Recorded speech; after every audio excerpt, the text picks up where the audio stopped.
बात होती है।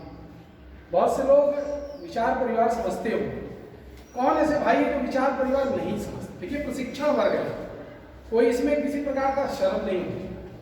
विचार परिवार जब शब्द आता है तो क्या इसका किसी को इसका थोड़ा एक लाइन किसी के दिमाग में कुछ जरूर होगा, लेकिन वो कहने का संकोच होता है, आप नहीं कह पा रहे। देखिए, विचार परिवार की बात आती है तो एक विचारधारा द्वारा पोषित, विचारधारा के आधार पर चलने वाला जो परिवार होता है वही विचार परिवार। मोटा मोटी हम यहीं से समझकर बात प्रारंभ करते हैं। वो विचार परिवार की बात इसलिए आती है कि जब भारतवर्ष 1000 वर्ष तक गुलाम था, कभी मुगलों का भारतवर्ष पे राज्य था, फिर बाद में उनके जाने के बाद फ्रांसीसी आए, फिर अंग्रेज सबसे अंत तक 1947 तक इस देश पर राज्य किए। तो 1000 वर्षों तक ये देश गुलाम रहा। इसमें औरंगजेब भी आते, जिन्होंने कहा जाता है, जिनके बारे में किंवदंती है इतिहास में, इसके साक्ष्य कहीं मिलते हैं नहीं मिलते हैं, परंतु कहा जाता है कि औरंगजेब प्रतिदिन मनों में जनेऊ तौलवाता था और देखता था कि कितने कत्लेआम उसने करवाए। एक संस्कृति को मारने का प्रयास वो कर रहा है, परंतु इतने 1000 वर्ष की गुलामी, तमाम आतताई लोगों के द्वारा नरसंहार की घटनाएं, फिर उसके बाद आता है अंग्रेजों का कालखंड लगभग 200 वर्ष का। उन्होंने भी बड़ी चालाकी से देश की संस्कृति पर हमला किया। संस्कृति पर हमला इसलिए मैं कहूंगा कि उन्होंने बड़ी चालाकी से इस देश को देखा कि यहाँ की शिक्षा नीति में आमूल-चूल परिवर्तन कर दो।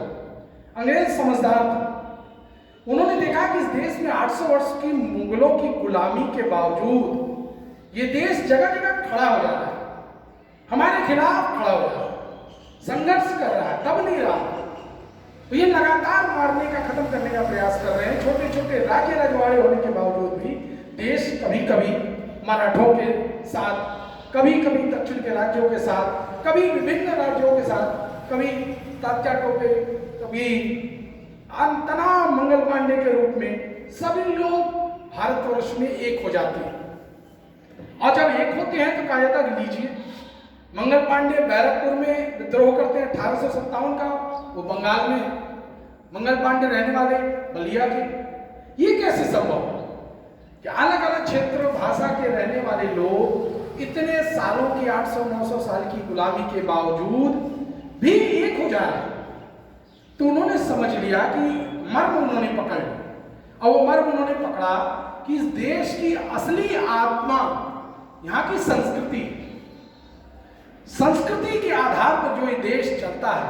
संस्कृति क्यों मैं कहा कि आप सब में बहुत से लोग शंकर जी को आराध्य मानते होंगे, कुछ रामचंद्र जी को आराध्य मानते होंगे, कुछ कृष्ण को मानते होंगे, वो माता अधिष्ठात्री को मानते होंगे, माँ गंगा को कोई मानता होगा। सभी अलग अलग हैं, परंतु सबके शक्तिपीठ की बात, पूरे देश में शक्तिपीठ, उत्तर में कश्मीर में शक्तिपीठ, और सीर भवानी अगर श्रीनगर में है, तो आप आइए जम्मू में वैष्णो देवी है, दक्षिण भारत में कन्याकुमारी माता पार्वती स्वयं, उसके बाद आइए पूरब में आपके आसाम में तमाम देवियां हैं, पश्चिम भारत में आप जाते हैं आपके मुंबई में मुंबा देवी, आसाम में कामाख्या देवी, तमाम ऐसे जगह आप देखेंगे कि माता का स्थान बना है। माता पूरे देश को जोड़ रही, ईश्वरीय रूप में पूरे देश को जोड़ रही। शंकर को मानने वाले क्या देखें, यदि अमरनाथ में बाबा बर्फानी बैठे हैं तो वही बाबा तो नीचे रामेश्वरम में भी बैठे हैं, वही बाबा आसाम में बैठे हैं, शिव सागर में बैठे हैं, वही बाबा सोमनाथ गुजरात में बैठे, मल्लिकार्जुन में बैठे हैं, कृष्णेश्वर में बैठे हैं, त्रयंबकेश्वर में बैठे हैं, काशी विश्वनाथ में बैठे हैं, बाबा सब जगह। अब आप कहने भाई कृष्ण को मानता, कृष्ण का स्थान, कृष्ण ने किस प्रकार से पूरे देश को जोड़ा, द्वारिकाधीश कृष्ण, गुजरात, जगन्नाथपुरी उड़ीसा कृष्ण, वृंदावन कृष्ण, कुरुक्षेत्र कृष्ण, तमाम ऐसी जगह आप देखते जाइए। नदियों ने जोड़ा, हम अपनी आचमनी करते हैं, उसमें बोलते हैं पंडित जी बोलते हैं आचमनी के समय, संकल्प के समय आपसे मंत्र बुलवाते हैं कि जल लीजिए और तमाम देश के नदियों का ध्यान करके उनके साथ वो बोलते हैं गंगे च यमुने च गोदावरी सरस्वती, अर्थात सभी नदियां नर्मदा, गोदावरी, कावेरी, गंगा, यमुना, सरस्वती सभी का भाव रूप में आप जल अपने हाथ में लेकर पूजन प्रारंभ करें। किसी भी प्रकार का संकल्प लेते उसके लिए वो पूजन के लिए जल लेते हैं। अर्थात नदियों ने भी देश को इस जोड़ा, देवताओं ने जोड़ा, महासागर तक ने देश को जोड़ा, हिंद महासागर। किसी देश को यह गौरव प्राप्त नहीं है कि उस देश के नाम से महासागर बना, कोई देश जिसके नाम से महासागर। तो हमारी संस्कृति थी वही असली आत्मा थी। बाकी हमारे देश राज काल खंड को अंग्रेजों ने, कहीं पुर्तगालियों ने, कहीं फ्रांस डच के लोगों ने, कभी मुगलों ने, उन्होंने हमला किया, लेकिन उन्होंने देखा कि जब सब हमले के बावजूद ये बार बार खड़े हो जाते, ये मर नहीं रहे। अभी कुंभ का मेला, कोई आपको निमंत्रण पत्र आता है क्या कुंभ के मेले? मगर देखिए करोड़ों करोड़ों लोग उस नियत तिथि पर पहुंच जाते, चाहे नर्मदा के तट पे लगने वाला कुंभ हो, चाहे संगम प्रयागराज में लगने वाला कुंभ हो, चाहे वो हरिद्वार में लगने वाला कुंभ हो। कहां से आ जाते?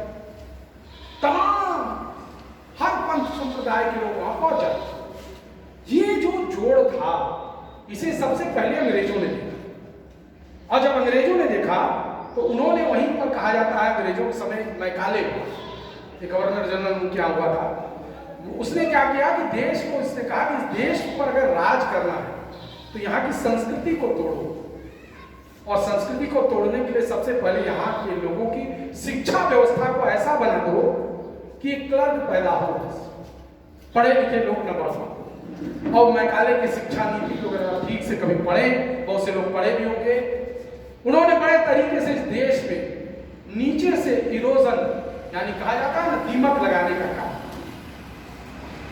हमारी संस्कृति को उन्होंने तोड़ने का काम प्रारंभ।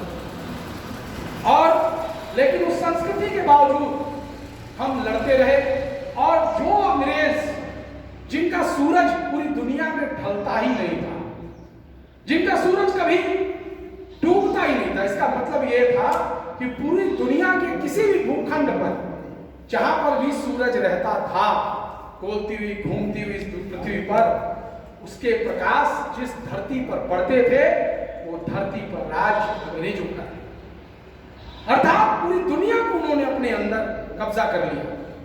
अब उनसे लड़े कौन? सारा सामर्थ्य, संसाधन, समझ, बूझ, ताकत, शक्ति, सामरिक शक्ति सब कुछ उनके पास, मगर हमने उन्हें कैसे हरा दिया? हमने अपने सत्य से, अहिंसा से, हमने अपने एकता से उन्हें हरा दिया। यद्यपि चंद्रशेखर आजाद, भगत सिंह, तमाम ऐसे क्रांतिकारी साथी भी आए, लेकिन इस धरती ने ऐसे लड़ना है। क्या चंद्रशेखर आजाद के पहले के साथी थे भगत सिंह, जब वो संसद में बम फेंकते हैं तो बम जो है कागज का बम था। तो बाद में जब जज ने पूछा कि इस बम को आपने जो बनाया इसमें किसी को क्षति हुई ही नहीं, तो ऐसे बम को संसद की गैलरी में फेंकने के पीछे मतलब क्या था? तो उन्होंने कहा कि मैं बहरी सरकार के कान को खोलने के लिए धमाका किया था। हमारी संस्कृति थी, भगत सिंह को सीधे सीधे अंग्रेजों की तरफ से ऑफर था कि आप माफी मांग लो, हम आपका मृत्युदंड समाप्त कर देंगे, फांसी की सजा आपकी समाप्त कर देंगे। मगर उन्होंने कहा मैं तो बच जाऊंगा, मगर आने वाली पीढ़ी जब पुनः संघर्ष करना होगा तो भगत सिंह को याद करेगी, तो उसको लगेगा कि इतना संघर्ष के बाद अगर भगत सिंह टूट गए तो मैं भी तो एक समय आएगा टूट सकता हूं, और पुनः इस देश में संघर्ष कोई नहीं करता। ये हमारे यहाँ की संस्कृति थी, जो हमारी माताओं ने बिकना नहीं, चरैवती चलते रहना, सदैव चलते रहना। गीता में कहा उद्यमे नहीं सिद्ध्यन्ति कार्याणि न मनोरथै नहीं सुप्तस्य सिंहस्य प्रवेशन्ति मुखे मृगा। सिंह जंगल का राजा, वो चाहता तो सब कुछ उसके अधीन था, परंतु जब उसे भी भूख लगती है ना, उसे हिरण का शिकार स्वतः करना पड़ता है, हिरण चल के उसके पास नहीं आता, अर्थात वहां से विषय निकलता है। कि उद्यम अर्थात मेहनत तो करनी पड़ेगी, चलना तो पड़ेगा, और चलना पड़ेगा तभी कुछ हासिल हो। ये हमारी संस्कृति ने सिखाया था। विवेकानंद ने कहा, उत्तिष्ठत् जाग्रत् प्राप्य वरान् निबोधयत्, उठो जागो आगे बढ़ो और तब तक मत गो जब तक लक्ष्य की प्राप्ति नहीं। ये हमारी संस्कृति थी, ये हमारी संस्कृति जिसे पूरे विश्व ने देखा कि हमारी प्राकृतिक हमारी सीमाएं, हिंद महासागर जहां पर है पांव पखार रहा है, हिमालय हमारे मस्तक पर खड़ा है, पूरी दुनिया देख रही, सबसे ऊंची पर्वत श्रृंखला हिमालय हमारे उत्तर में खड़ा है, अमरनाथ जी हैं, विश्वनाथ जी हैं, सोमनाथ जी हैं, समतोल ने पूरे देश को जोड़े हुए, नदियां देश को जोड़ी हुई। इस संस्कृति के आधार पर जो विचारधारा थी, उस विचारधारा को सामने लाने की जरूरत थी। विचार शब्द इसलिए कह रहा हूं कि विषय भी मेरा विचार परिवार से, विचार इसीलिए अब ये संस्कृति हमारी बड़े ही कुचक्र के तहत अंग्रेजों के द्वारा हमारी संस्कृति को ढका गया, और जो लोग चाटुकार थे, जो उनकी अपनी सभ्यता और उनकी विचारधारा के पोषक थे, उन लोगों के हाथ में 47वें सत्ता सौंपी जाती, 47वीं सत्ता सौंपी जाती है। पहली पंचवर्षीय योजना पंडित जवाहरलाल नेहरू बनाते हैं। पहली पंचवर्षीय योजना अगर आप इतिहास पढ़िए तो वो रूस की नकल थी, रूस की नकल। रूस क्या था? साम्यवादी विचारधारा का देश था। राजा किसने बनाया था? पूंजीवादी विचारधारा के अंग्रेजों ने बनाया। विचारधारा हम कहां से ले आए? साम्यवादियों की ले आए, कुछ कम्युनिस्टों की माओवादी विचारधारा की ले आए, कुछ छद्म धर्मनिरपेक्षता का उसमें हमने मसाला डाल दिया। छद्म धर्मनिरपेक्षता, माओवाद, साम्यवाद, पूंजीवाद, इस सब के खिचड़ी से एक विचारधारा बनी। और आप जानते हैं खिचड़ी कब खाया जाए? जब पेट खराब हो। पेट खराब होने पर खिचड़ी खाते हैं ना। तो इस देश का जैसे हाजमा बिगड़ गया, इसलिए खिचड़ी दी जाए। और उस जो सम्मिलित खिचड़ी का जो विचारधारा थी, वो देश को लंबे समय तक, अंग्रेजों की योजना थी कि इस देश को अप्रत्यक्ष रूप से गुलाम रखा जाए, क्योंकि उन्होंने देखा कि जब 1000 साल की गुलामी के बावजूद इस देश के नागरिकों ने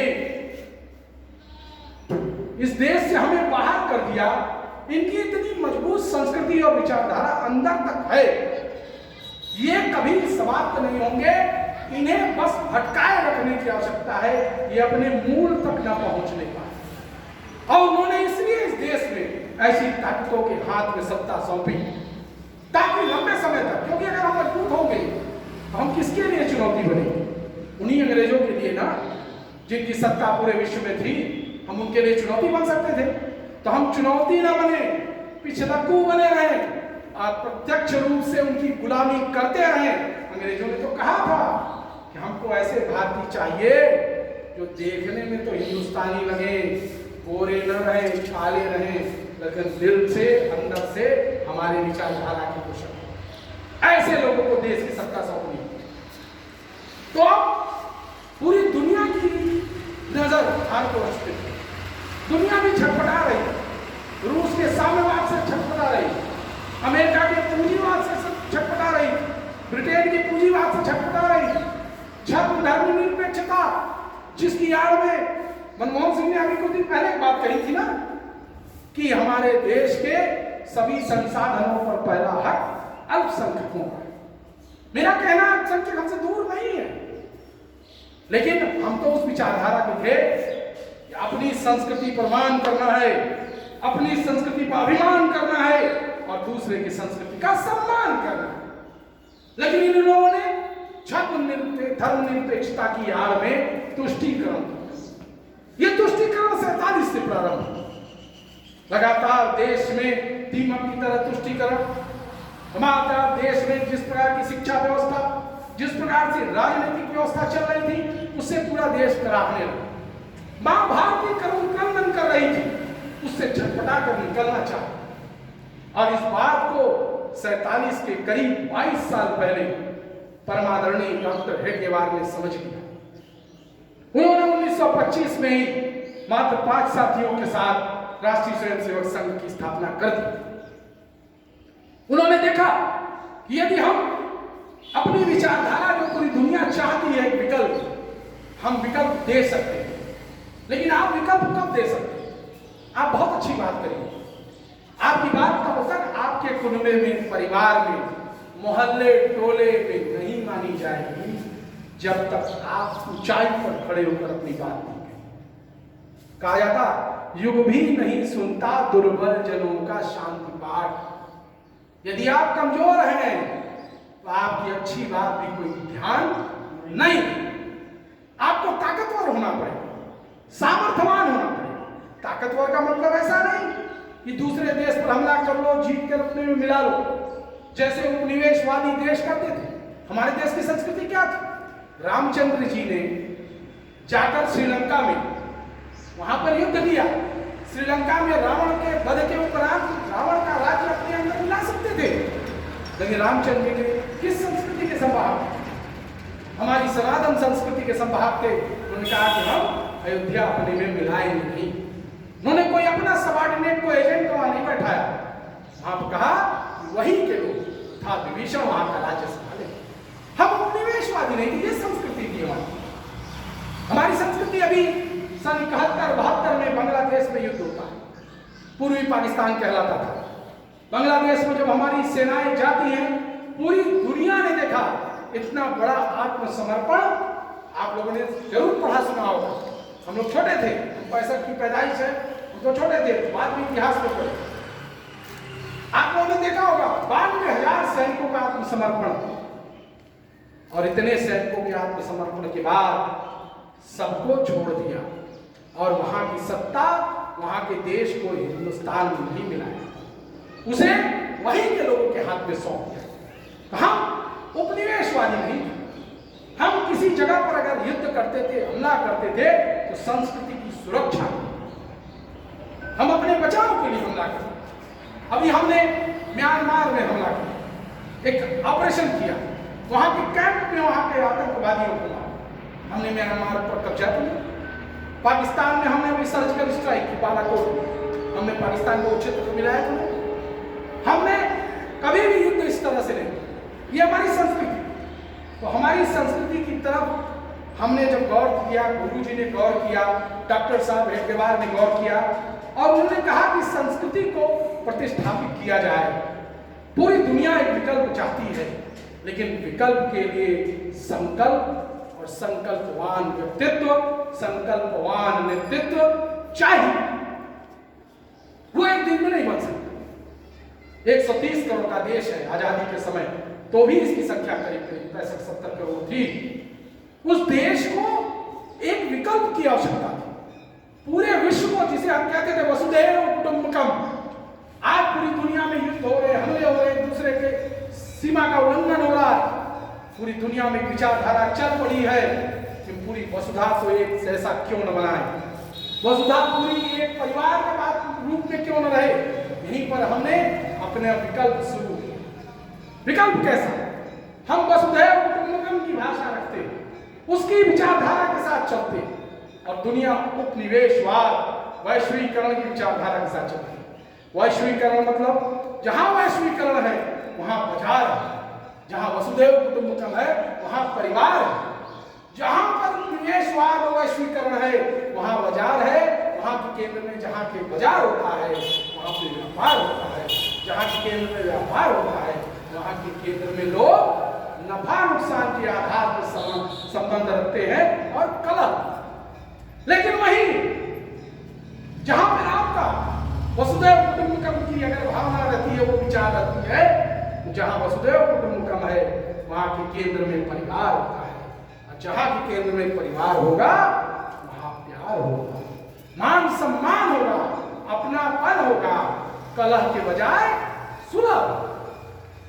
हमने दुनिया को ये देना था। अब यहां से शुरू होती है कि हमारी विचारधारा तो इतनी समृद्ध रही, परंतु उस विचारधारा को अंतिम व्यक्ति तक पहुंचाना, उस अंतिम व्यक्ति तक पहुंचाने के लिए आजादी के बाद जब 1951 में भारतीय जनसंघ की स्थापना होती है, तो तो हमारे उस वक्त के भारतीय जनसंघ के वरिष्ठ मार्गदर्शक पंडित दीनदयाल उपाध्याय जी ने हमें एक रास्ता दिखाया। उन्होंने कहा अंत्योदय, अंत्योदय अर्थात अंतिम व्यक्ति के उत्थान की बात करनी चाहिए, उस विषय के साथ हमको चलना चाहिए। और सर्वे भवन्तु सुखिनः वसुधैव कुटुंबकम की बात उन्होंने कही। एकात्म मानववाद अर्थात मानवता के लिए कार्य करें। मानवता के लिए कैसे कार्य करेंगे? जब पूरी वसुधा को परिवार माने, सबके सुख के लिए काम करें। सर्वे भवन्तु सुखिनः, सबके सुख के लिए हम काम करें। कोई ऐसा कार्य नहीं करेंगे जिससे किसी को दुख हो। हमने इस तरह से अपनी विचारधारा का प्रारंभ किया। बीज पड़ता है 1951 में भारतीय जनसंघ के रूप में, और उसके साथ हमारी विचारधारा का प्रारंभ होता। हम परिवार बोध के साथ, यहीं से मैं कह रहा था ना, विचार परिवार, हमारे केंद्र में परिवार है, हमारे केंद्र में बाजार नहीं। हम परिवार के साथ आगे बढ़े, लेकिन परिवार में सबको देखना पड़ता है। दरवाजे पर अगर जानवर बैठा है, गाय बैठी, गौ माता, उसकी सेवा भी होनी चाहिए। छोटा बच्चा अगर है, उसकी चिकित्सा होनी चाहिए।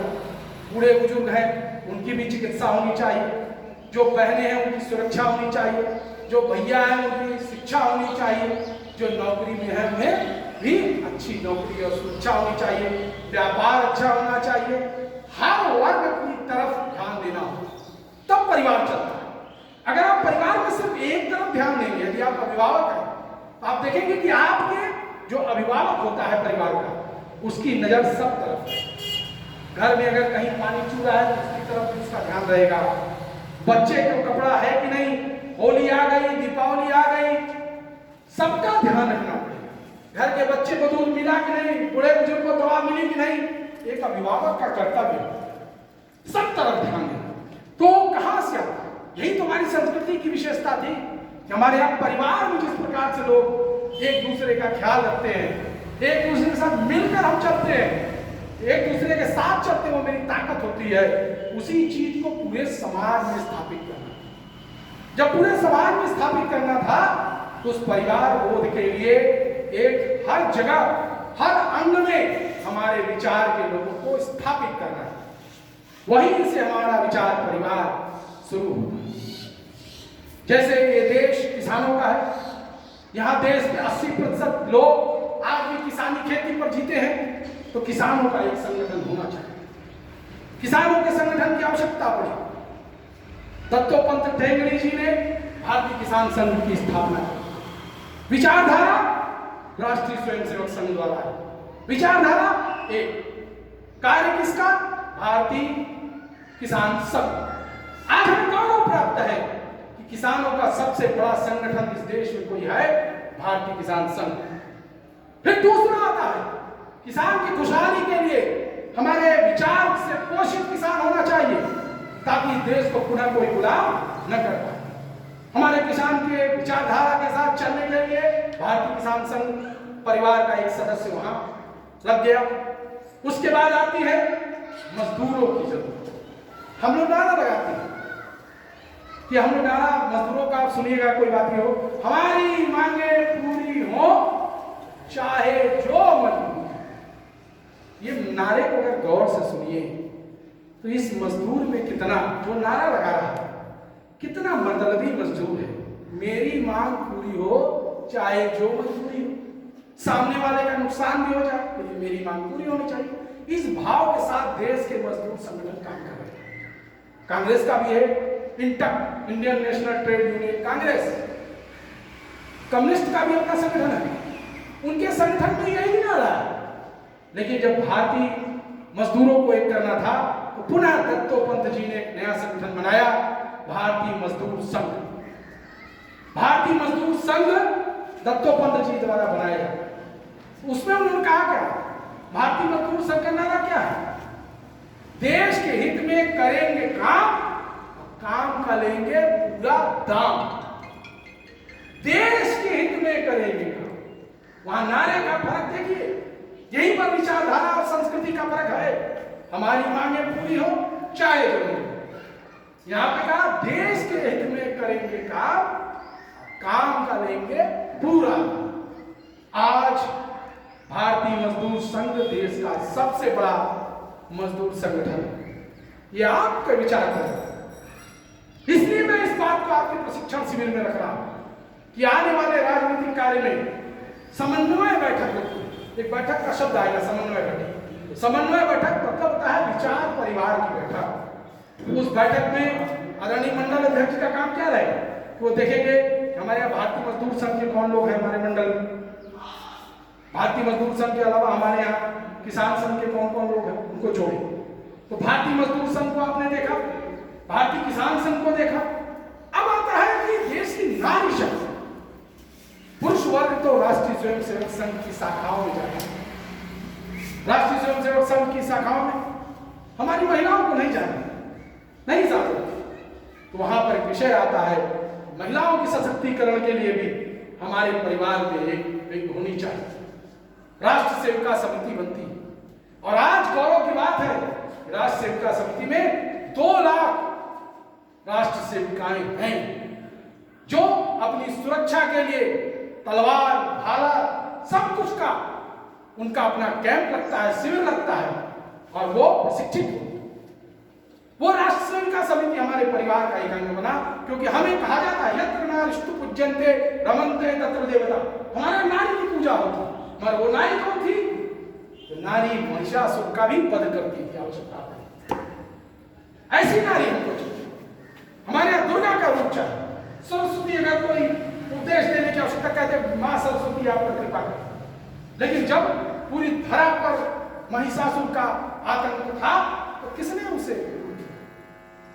हमारी मां आता अधिष्ठात्री आती है और वो महिषासुर का वध कौन करता है? मां दुर्गा करता है।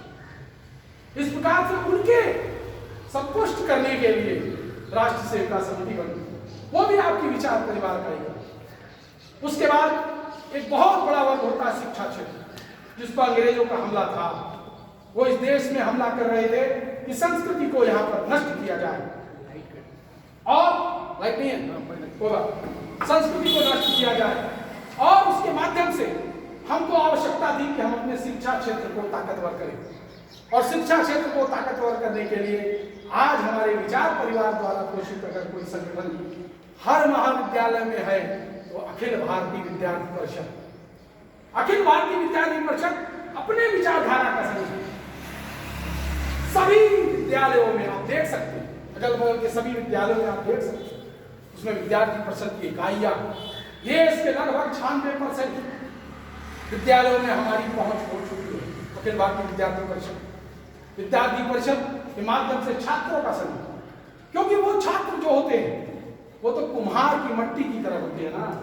जैसे कुम्हार की मट्टी गीली कर लीजिए, उससे आप जो चाहे वो करें। उसी तरह एक छात्र होगा, वो गीली कुम्हार की मिट्टी की तरह होता है। उसमें जो भाव आप भर देंगे, जैसे उसको गढ़ देंगे, वैसा बन जाएगा। इसलिए छात्र पर अपना विचार परिवार होना जरूरी था, इसलिए अखिल भारतीय विद्यार्थी परिषद बना। लेकिन जब विद्यार्थी परिषद को हम तैयार करते हैं तो आवश्यकता पड़ती है हमारे शिक्षकों के साथ राष्ट्रीय शैक्षिक महासंघ। राष्ट्रीय शैक्षिक महासंघ के माध्यम से विश्वविद्यालयों में, महाविद्यालयों में, सभी जगहों पर राष्ट्रीय शैक्षिक महासंघ के तहत शिक्षकों को और कर्मचारियों को जोड़ा। और वो राष्ट्रीय शैक्षिक महासंघ आज पूरे देश में है। और हमने अपनी विचारधारा के अनुकूल चलने वाले विद्यालय में और उस विद्यालय को जब हमने बनाया तो उस विद्यालय में आज की डेट में हमारे विद्यालयों में 30,000 विद्यालय आज है। विद्या भारती के परिवार विचार का जो हमारा एक अंग है विद्या भारती, उसके देश में लगभग 30,000 विद्यालय हैं। एकल विद्यालय, महाविद्यालय, प्राथमिक विद्यालय, इंटर विद्यालय सब जोड़कर लगभग 30,000 और 9 लाख शिक्षक और कर्मचारी है उसमें। लगभग 45 से 49 लाख छात्र इसमें पढ़ते हैं। आप सोचिए, हर वर्ष 49 लाख छात्र जब से हमारे इस विद्या भारती के विद्यालय में जाते हैं। मैं भी शिशु मंदिर से पढ़ा, भारतीय शिशु मंदिर, सिद्धगिरी बाग, वाराणसी, वहां से मेरी शिक्षा दीक्षा।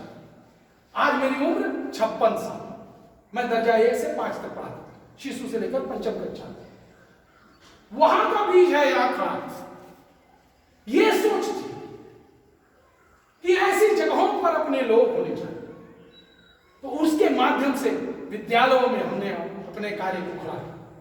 हमने उसके बाद हुआ कि कहा जाता है कि जब स्वस्थ आप नहीं रहेंगे, तो अगर स्वस्थ शरीर तो स्वस्थ मानस, स्वस्थ मानस तो स्वस्थ चरित्र, स्वस्थ चरित्र तो स्वस्थ राष्ट्र निर्माण। अच्छा चरित्र का निर्माण करना है तो कहा जाता है खेल कूद के मैदान में। खेल कूद के मैदान से हम खेलते हैं, हम देखते हैं पंडित जी हैं, ठाकुर साहब हैं, हरिजन भाई हैं, उपासी हैं, कहाँ हैं। अब हमारे अंदर तो सामाजिक दूरी हो सकती है, लेकिन जब खेल के मैदान में जाएंगे तो हमारी क्रीड़ा भारती का एक कबड्डी खेले थे। कबड्डी करने के लिए कौन आया? अब आप कह सकते हैं कोई भी आ सकता है, किसी भी कोई भी हमारी जाति धर्म का व्यक्ति आ सकता है कबड्डी करके, और उसे पैर पकड़ने वाला कोई दूसरी जाति का हो सकता है। तो वहां पर जो सामाजिक ताना बाना था, जिसमें दूरी थी, उसको हमारे क्रीड़ा भारती के माध्यम से दूर करने का प्रयास है। स्वस्थ शरीर से स्वस्थ विचार आते हैं, और स्वस्थ विचार जब आते हैं तो उससे राष्ट्र निर्माण में सहयोग होने से क्रीड़ा भारती। हमारे यहाँ व्यापार की जरूरत पड़ी। व्यापार में हमारे लघु उद्योग भारती बनाए गए। लघु उद्योग भारती को आज ये गौरव प्राप्त है कि देश के वित्त मंत्रालय, वाणिज्य मंत्रालय, श्रम मंत्रालय, प्रदूषण विभाग, हैवी उद्योग, सभी मंत्रालयों में, सभी विभागों में, सभी बोर्ड में लघु उद्योग भारती का प्रतिनिधित्व है। ये कौन लोग हैं? आप कभी जाते हैं कहीं किसी ऑफिस में, आप पूछिए लघु उद्योग भारती का कौन है, आपको लोग मिल जाएंगे। वो जब आप किससे मिल जाएंगे तो आपका कोई काम जो टेढ़ा बेड़ा होगा, जो दिक्कत हो रहा होगा, कितना सुलभ हो जाएगा। क्योंकि आपको लगेगा कि मेरे परिवार का एक आदमी मिल गया, मेरे एक बंधु मिल गए। तो आपने देखा खेल के मैदान में, शिक्षा के क्षेत्र में, मजदूरों के बीच में, किसानों के बीच में, बहनों के बीच में, सब जगह अपने विचार परिवार के लोग आने लगे। ये विचार परिवार है। अब आप शहरी क्षेत्र की तरफ बढ़े। हम लोग शहर से, मैं व्यापार मंडल का वहां पर वाराणसी के व्यापार मंडल का अध्यक्ष हूं। वहां पर हम लोगों ने देखा कि व्यापार मंडल है, तो किसी से पूछे क्या भाई साहब क्या हुआ आजकल? तो भाई साहब कल तो हम लोग चले गए थे रोटरी क्लब की मीटिंग थी। कोई से पूछिए, अरे हम तो लायंस हैं, लायंस क्लब के। जब ये भाव आया तो ये तमाम इस तरह के तमाम कल्चर, जो क्लब कल्चर की बातें आ गई, और वहां पर क्या परोसा जाता है, किसी से छिपा नहीं। तो हुआ कि इसको रोके कैसे? तो यहां भी विकल्प देना है। तो यहां भी एक विचार परिवार खड़ा हुआ, वहां पे विचार परिवार हमारा खड़ा हुआ। उस माध्यम से जो विचार परिवार है, उसका नाम है परिषद है, क्या नाम? नहीं खैर ध्यान आ जाएगा। भारत विकास परिषद, वो हर जगह पे, उसकी तमाम शाखाएं शहर में। हमको लगता है बनारस में भारत विकास परिषद की 27 शाखाएं, सत्यम शाखा, सुंदरम शाखा, शिवम शाखा, विवेकानंद शाखा, ऐसी तमाम शाखा। एक शाखा में 50 से लेकर 250 मेंबर हैं। और उनके बीच में आप जाइए तो उनके बीच को महीने में, 15 दिन में, 30 त्योहार में, होली दिवाली पे जुटते हैं सब परिवार। और जो चीज लायंस क्लब, रोटरी क्लब के लिए जो लोग भागते थे उसके आभा मंडल को देख के, अब वो अच्छे घरों के परिवार के लोग अच्छी भारत विकास परिषद के कार्यक्रमों में जाते हैं। वहां पे भी शुरुआत वंदे मातरम से होती है। कोई मिलेगा वंदे मातरम, आपस में वार्ता वंदे मातरम से, और आपस में जितने काम वो पूरी तरह से अपने विचारधारा के अनुकूल। इसलिए एक कुलीन वर्ग के बीच में भी हमारा एक संगठन काम करने लगा। हमारे यहाँ सैनिकों के बीच में जो सैनिक थे वो राष्ट्रवादी विचारधारा से, भावना से ओतप्रोत होते, परंतु वो जब सेना में रहते हैं तो उनके सामने अनुशासन है। वो उसके बाहर नहीं जाता, परंतु उनकी उपयोगिता तो सेना के बाहर हो सकती है। ऐसे में पूर्व सैनिक सेवा परिषद, पूर्व सैनिक परिषद एक गठन किया। और आज जैसे मेरे भी परिवार में एक ब्रिगेडियर साहब है, मेरे चाचा जी, वो पूर्व सैनिक सेवा परिषद पदाधिकारी है। तमाम लोग उन सैनिकों ने आकर पूर्व सैनिक सेवा परिषद में वो ज्वाइन किया और वहां से विचार परिवार को पुष्ट किया।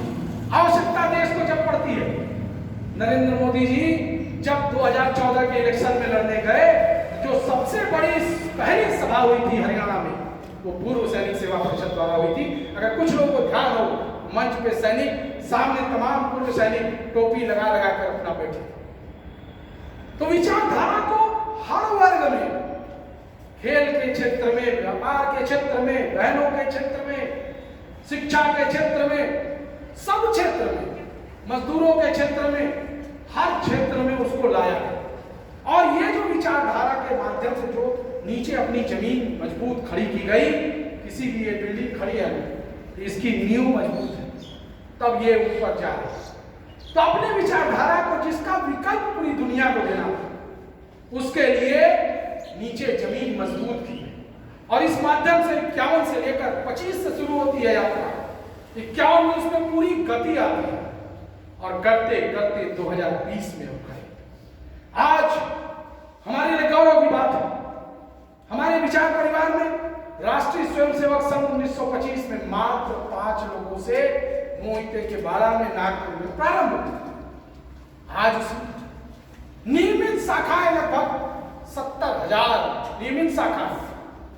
हमारे यहाँ विश्व स्तर पे 800 हमारे प्रकल्प काम कर रहे हैं, जो पूरे विश्व में काम करते हैं। विश्व विभाग है राष्ट्रीय स्वयंसेवक संघ, तमाम बाहर में 800 ऐसे जगह। हमारी सेवा भारती का काम देख, ऐसे 20,000 प्रकल्प है जहां पे सेवा क्षेत्र में काम होता है। 68,000 देश के गांवों तक हमारा सेवा विभाग पहुंच चुका है। वनवासी कल्याण परिषद, वनवासियों के बीच में, उनके बीच में हमारा काम खड़ा है। कभी पहले हम लोग बचपन में सुनते थे, आप लोग भी सुने होंगे कि नॉर्थ ईस्ट में मणिपुर, मेघालय, असम, त्रिपुरा, सब जगह पर आतंक हुआ। क्यों? क्योंकि वहां जाइएगा तो मिशनरी, जो ईसाइयों की मिशनरी होती है ना, वहां बहुत फैली है। और मिशनरी का काम इतना बड़ा था कि वहां पर भारत के विरोध, वहां जाइए तो इंडिया से आए, भारत से आए, अरे इसी देश में भारत से आए, ये भावना थी। और आज हमारा उन सभी राज्यों में अपनी सरकार, सभी राज्यों में हमारी सरकार प्रचंड बहुमत के साथ कई जगहों पे सरकार। आसाम में जब पूरा आसाम तोड़ने का आंदोलन हुआ था, आज वहां भी सरकार है। ये सोचने वाली बात है। तो धीरे धीरे धीरे धीरे धीरे उत्तर से पश्चिम तक, पूरब दक्षिण, चारों दिशाओं में भारतवर्ष में हमारा विचार का जो आयाम है, धीरे धीरे जमीन मजबूत होती गई। और 2014 आता है, पहली बार इतिहास में कोई कांग्रेस के बगैर, एकदम कांग्रेस का कोई पूर्ण बहुमत की सरकार 2014 में बनकर आती। इस प्रकार से मैं ये कहना चाहता हूं, जब हमारा विचार परिवार की पूरी सत्ता आती है, तब हम सब लोग मिलकर क्या काम शुरू करते हैं। हमने सत्ता के गुरूर में मगरूर नहीं हुए। हमने कहा कि हमें तो भूलना नहीं है, वसुधैव कुटुंबकम सर्वे भवन्तु सुखिनः, एकात्म मानव, उसकी भावना के साथ चलना, अंत्योदय के साथ चलना, अंतिम व्यक्ति को ऊपर लाना है। और हम शुरू किए उसी विचार परिवार के माध्यम से। एक योजना आती है, मंडल अध्यक्ष को सूचना मिलती है कि भाई अपने क्षेत्र में सूची बनाइए, किन बहनों के घर में सिलेंडर जाना है। ये इसके पहले भी तो बहुत सी योजनाएं आती थी, लेकिन वो योजनाएं अंतिम व्यक्ति तक नहीं पहुंचती थी। ऐसा मैं नहीं कह रहा हूं, स्वयं कांग्रेस के पूर्व प्रधानमंत्री स्वर्गीय राजीव गांधी ने कहा था कि जब हम 1 रुपया केंद्र से भेजते हैं तो उसमें से 85 पैसा बीच में लोग बिचौलिए खा जाते हैं, 15 पैसा पहुंचता है। 2014 में जब माननीय नरेंद्र मोदी जी की सरकार बनती है तो वो पूरे देश का राजनीतिक ढांचा बदल देते हैं। उन्होंने कहा नहीं, यदि हम अंतिम व्यक्ति के विश्वास पर वोट लेकर हम चुनाव जीते हैं तो उसके तक अगर हमारी योजना नहीं पहुंच रही है, ये मेरी कमी। इसलिए उन्होंने पहली बार, ये भारत की राजनीति में परिवर्तन है जिसे हम सभी ने देखा है कि कोई भी योजना आती है उसे कार्यकर्ताओं से जोड़ दिया जाता है। आज कार्यकर्ता जब जोड़ के कार्य करता है तो अंतिम व्यक्ति के घर में गैस का चूल्हा पहुंच गया, बहनें जो कंडे से पहले खाना बनाती थी, दमा के रोगी होती थी, बहनें बच गई। हमारे घर की इज्जत सुबह सुबह भोर में, हम छोटी छोटी बातों पर लड़त पड़ते हैं ना, घर की माँ बहनों की इज्जत को कोई बात करे, ये हमारी बहनें शौच के लिए सुबह खुले में जाना है। 5,75,000 गांव की महिलाएं सुबह पेट बरोड़ कर खेत में जाती। तो प्रधानमंत्री जी ने कहा कि नहीं, हमारी बहनों के घर में शौचालय, और उसका नाम क्या है? इज्जत घर। विचारधारा का अंतर है। हमने उसमें शौचालय देखा, हमने इज्जत कर कहा, क्योंकि मेरी इज्जत है, और वो इज्जत यदि गरीब भी है, गरीब गुरबा भी है, उसकी भी इज्जत है, उसके यहां भी होनी चाहिए। और कहा उन्होंने, जो कमाएगा वो खिलाएगा। यदि हम व्यापार करते हैं तो हम टैक्स देंगे, जो कमाएगा वो खिलाएगा। और यही नहीं बात पूरी होती है, वो कहते हैं जो खाएगा वो कमाएगा। अब तुम खाए, पुष्ट हुए, मजबूत हुए, कमाओ, फिर खिलाओ देश में उस वर्ग को जिसके पास रोटी नहीं पहुंची। और पहली बार देश के प्रधानमंत्री ने कहा कि आप लोग अपनी सब्सिडी छोड़ दीजिए। देश के 1,03,00,000 लोगों ने उनके एक आह्वान पर देश में गैस की सब्सिडी छोड़ दी, फार्म भरने की होड़ में लोगों ने छोड़ना सीखा। ये हमारी संस्कृति रही, त्याग हमारी संस्कृति का अंग रहा है, लेकिन हम भूल गए। लेकिन उसे याद दिलाया किसने? संगठन ने। हमारे विचार परिवार के राजनीतिक दल से निकला हुआ एक व्यक्ति जब वो जाता है, अब वो कहता है कि नहीं सब लोग छोड़िए, तो कहीं शिक्षक खड़ा है शैक्षिक महासंघ के अधीन, कहीं कोई हमारा व्यापारी खड़ा है लघु उद्योग भारती के तहत, कहीं कोई हमारा विद्यार्थी खड़ा है अखिल भारतीय विद्यार्थी परिषद के साथ। सबने मिलकर कहा नहीं, हमको ये गैस की सब्सिडी छोड़नी चाहिए। यदि हम सामर्थ्यवान हैं तो उनके लिए छोड़ो जिनके घर पे गैस नहीं पहुंची। हमने गैस छोड़ दी, गैस की सब्सिडी छोड़ दी, और देश में तमाम घरों में गैस पहुंचता है। तो ये परिवर्तन आया। और आज हमारी शक्ति को देखिए कि हमारी शक्ति तो थी, जो अमेरिका 2002 में जब गुजरात का दंगा होता है तो कहती है कि हम कभी नरेंद्र मोदी को अपने देश नहीं आने देंगे, क्योंकि गुजराती बहुत बड़ी संख्या में अमेरिका में, वो चाहते थे गुजरात के मुख्यमंत्री को बुलाना। तत्कालीन राष्ट्रपति ने कहा कि नहीं, नरेंद्र मोदी ने के राज्य में दंगे हुए हैं और इसलिए हम उन्हें अपने देश का वीजा नहीं देंगे। यह आपकी सामर्थ्य थी। 2014 में जब आपने भरपूर उन्हें भर भर कर वोट दिया और वो शक्तिमान होते के सामने आते हैं, तो सबसे पहला न्योता अमेरिका से आइए, और अमेरिका में उनका रेड कार्पेट आना होता है, मतलब लाल कालीन बिछाकर उनका स्वागत किया जाता है। ये है अपने विचार परिवार की।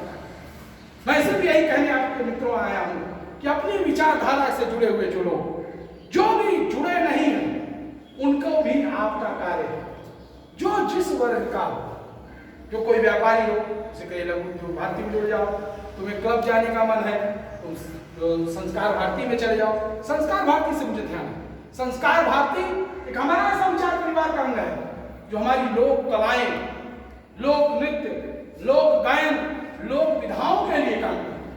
संस्कार भारती किसी कार्यक्रम में कभी हो, आसपास जाइएगा, अपने विचार परिवार का है, आपसे अलग नहीं है, जाइएगा, देखिएगा, जुड़ना चाहिए।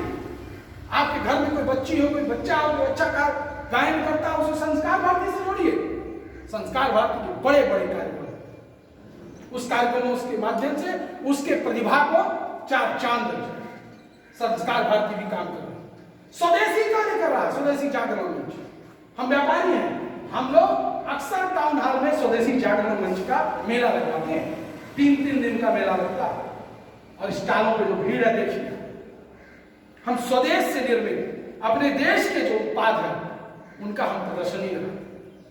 पूरा देश देखने आता है, पूरा शहर देखने आता है। स्वदेशी जागरण मंच सब जगह अपनी कैंप लगाता है, शिविर लगाता है, वो आपका है। इसलिए मैं कहूंगा कि आप कार्यकर्ता भाइयों, इस प्रशिक्षण शिविर से बाहर निकलकर आप हर वर्ग को चिन्हित, माननीय अध्यक्ष जी आप भी चिन्हित कि आप देखिए हमारे क्षेत्र में कितने किसान, कितने व्यापारी, कितने छात्र, कितने शिक्षक, कितनी माताएं जो घर के बाहर जा सकती हैं, कितने कलाकार, सबकी सूची बनाइए। और यदि वो अपने विचार परिवार के संगठनों से नहीं जुड़े उनको जोड़िए। आप मंडल अध्यक्ष है, आपकी मंडल की टीम है, आपका शक्ति है, आप जहां पे भी जिसका नाम भेजेंगे उसे शामिल किया जाएगा। और चुनाव हो, कोई जरूरत हो, किसी भी प्रकार की जरूरत हो, आपके अधिवक्ता परिषद भी तमाम ऐसे अधिवक्ता है, कचहरी में आप चले जाइए, तहसील में चले जाइए, जो हमारे अखिल भारतीय अधिवक्ता परिषद के सदस्य हैं, हमारा विचार परिवार है। आप उन्हें खोजिए, उनसे मिलिए, जो गांव में जो अधिवक्ता, उनसे कहिए कि हमारे अधिवक्ता परिषद का सदस्य बनिए। उनके नंबर आप उपलब्ध करा दें जो यहाँ अधिवक्ता परिषद देखते हैं। यही मेरा कहना है, समाज के हर अंग में, हर क्षेत्र में कार्य प्रारंभ है, कार्य पूरी तरह से पुष्ट है, मजबूत होकर सही दिशा में अग्रसर चल रहा है। इसलिए विचार परिवार की बैठकें भी कभी कभी किया कीजिए, कभी कभी इसलिए कि कभी बना लीजिए, महीने में, 2 महीने में, किसी विशेष त्योहार पे, आगे दीपावली आ रही, दिवाली के बाद एक सूची बनाइए, हमारे इस अंग के लोग हैं जो जुड़े हैं उनको भी बुलाइए, जो जुड़ सकते हैं उनको भी बुलाइए। जब लोग आते हैं और एक दूसरे को देखते हैं तो लगता है अरे मैं तो अकेले नहीं, अरे ये भी है, अरे ये भी है, वो जुड़ जाएगा तो सामाजिक सुरक्षा भी होगी और उसको मन भी लगता है, वो जिस क्षेत्र विधा का होगा उसका विकास भी होगा। इसलिए मैं यही कहूंगा कि अपने विचार परिवार को आगे बढ़ाना है। और अंतिम बात, बढ़ाते समय चुपचाप नहीं बैठना।